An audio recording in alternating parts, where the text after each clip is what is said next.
Shalom Bapak Ibu dan Saudara yang terkasih. Renungan kita pada hari ini berjudul Sebelum Matahari Terbenam. Efesus 4 ayat 26.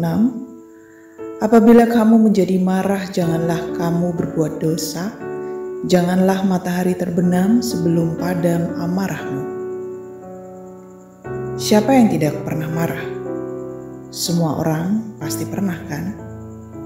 Bahkan setiap harinya kita seolah selalu memiliki daftar alasan kenapa kita marah.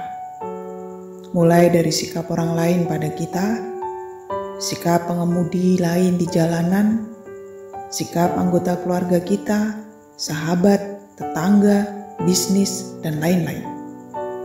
Kita bisa membuat daftar yang panjang mengenai apa dan siapa yang berpotensi membuat kita marah.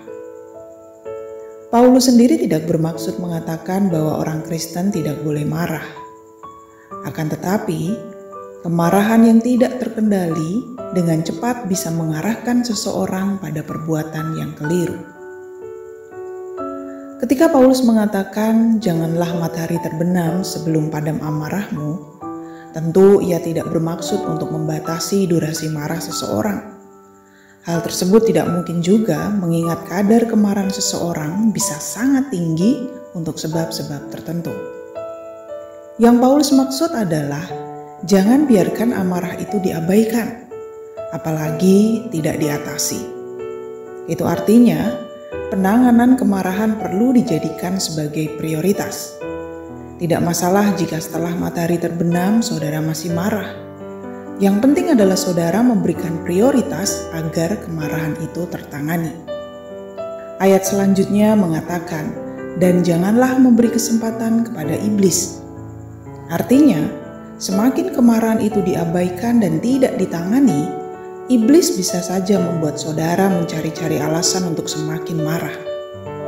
Pernahkah saudara sedang marah pada seseorang, lalu bukannya mencari cara bagaimana agar kemarahan saudara ditangani, saudara malah mencari teman curhat yang bukannya menenangkan saudara, tapi malah turut membakar nyala amarah saudara pada orang tersebut? Atau bukannya menenangkan diri, saudara malah semakin mengingat-ingat daftar kesalahan orang tersebut pada saudara? Nah, itulah yang secara konkret disebut sebagai tidak menjadikan penanganan kemarahan sebagai prioritas dan malah memberi kesempatan kepada iblis. Ingatlah saudaraku, kita bukan tidak boleh marah, tapi kemarahan itu harus ditangani sebelum ia membuat kita jatuh ke dalam dosa. Amin.